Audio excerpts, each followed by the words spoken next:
My people, this one another breaking news. Oh, Alhaji Bola Ahmed Tinubu don't conclude plan to carry our soldiers now. Congo enter Niger Republic. They want Congo fight the coup leaders. Hell, even when the Nigerian Senate has not given an approval for any military operation in Niger Republic.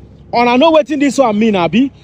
People where they live for northern Nigeria, make on a day radio, make on a day at alert. Because why the coup leaders don't already give warning, say they are not backing down and they know they're ready to listen to both ECOWAS and African Union.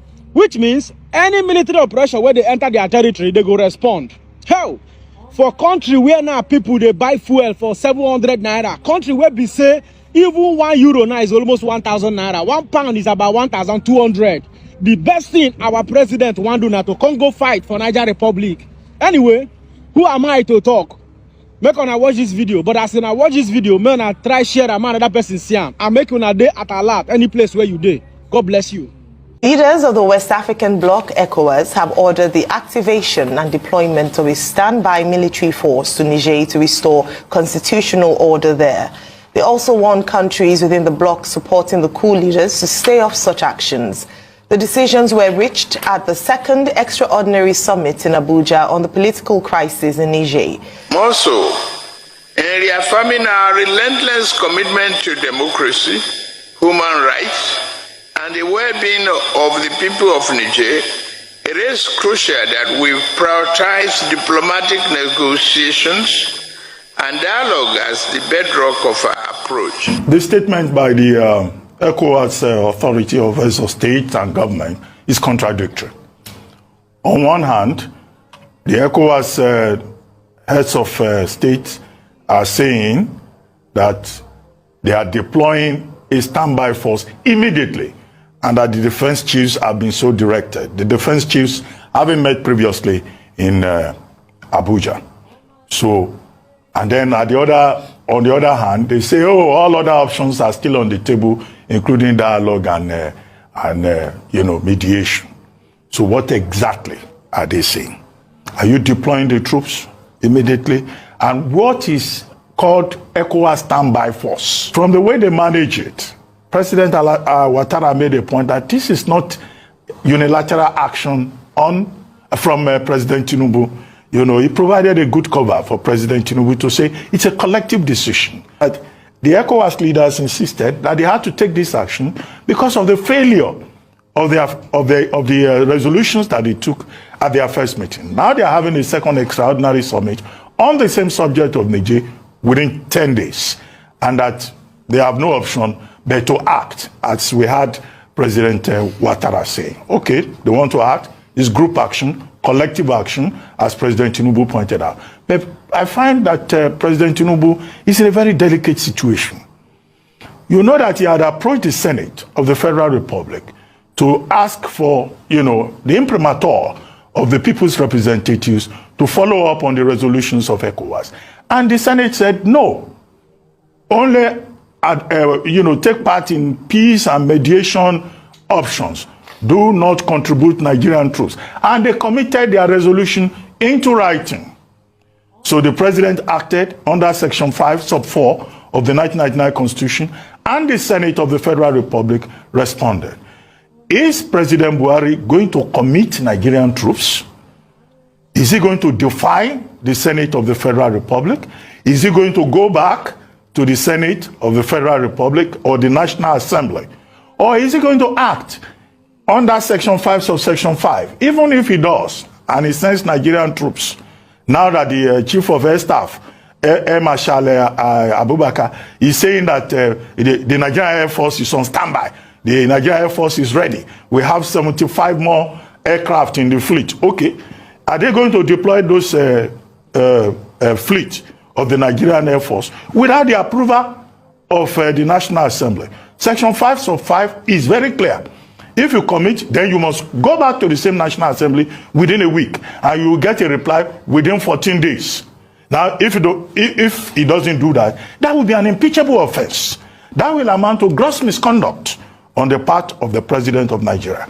The other question to ask is, has the President of Nigeria consulted with the Council of State in a situation like this? If Nigeria is going on a military action, then you have to consult also the Council of State or the National Defense Council. Who else has been consulted?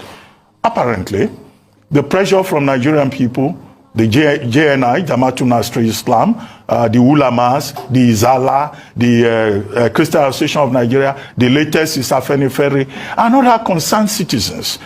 All of that intervention, including that of Emir Sanusi Lamido Sanusi, who seem to have had no effect whatsoever in the consideration of the ECOWAS leaders in their deliberation at their second extraordinary summit. Which is why you now see you ask the question, is President Tinubu, is he under any kind of pressure to act, without reference to the feelings of the Nigerian people? But also we are keeping a standing troop aside. And that has also sent a very strong signal to the Nigerian coupists. Because there was a message that came out yesterday that they were threatening also to kill Mr. Bazoum in the case where they invade the country. For me, I see that as one, yes, a threat, but two, it's an indication that the coupists are also feeling the pressure. For them to be able to put out a rash measure like that in strategy, that means they are feeling the pressure.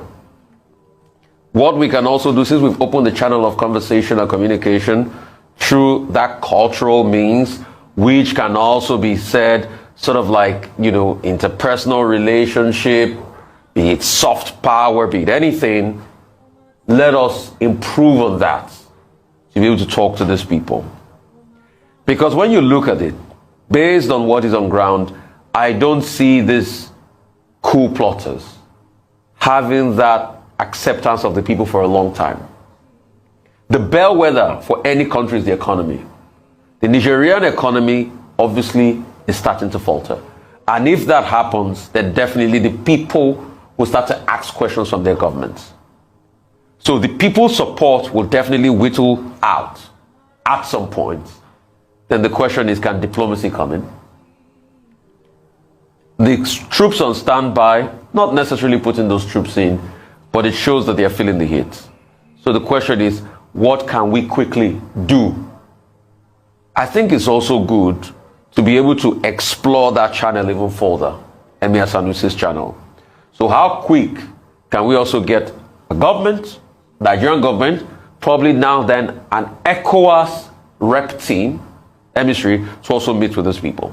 What will be the cards on the table? The scenario on the table is these leaders are already digging in, they're consolidating. Best case scenario now is a transition. I think the possibility of Bazoum coming back is very slim. The odds very low. Let's not deceive ourselves. Can we talk to these people about a 1-2 year transition down the line, then call back for democracy? And they will make their demands. Probably one of their demands will be they don't want Bazoum to run in the elections, or they want him to run in elections.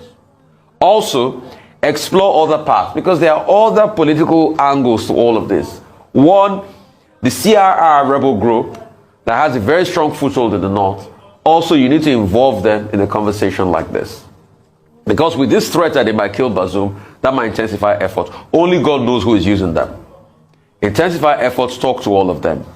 Also, the past leaders. It's so full, like the ambassador mentioned yesterday, and some other people that have strategic interest there. Make the conversation spread across board. And then keep the sanctions in place. Once that sanction kick in and they lose the respect of the people and they lose the support of the people, then it becomes an easier conversation. And then be realistic about it. I don't think Bazoum will be coming back anytime soon. So let's look at it that way, and let's say a panzer. But let military option be out of the cards. Yeah, we can keep a troop at standby, which I think is also a negotiation strategy. Which I think is to bring in that air of, if you do otherwise, we might invade. But I don't think we'll be using that. Let's keep that aside as a negotiation strategy, and let's keep the heat on those guys. And they'll balk. Just some strategy putting out there.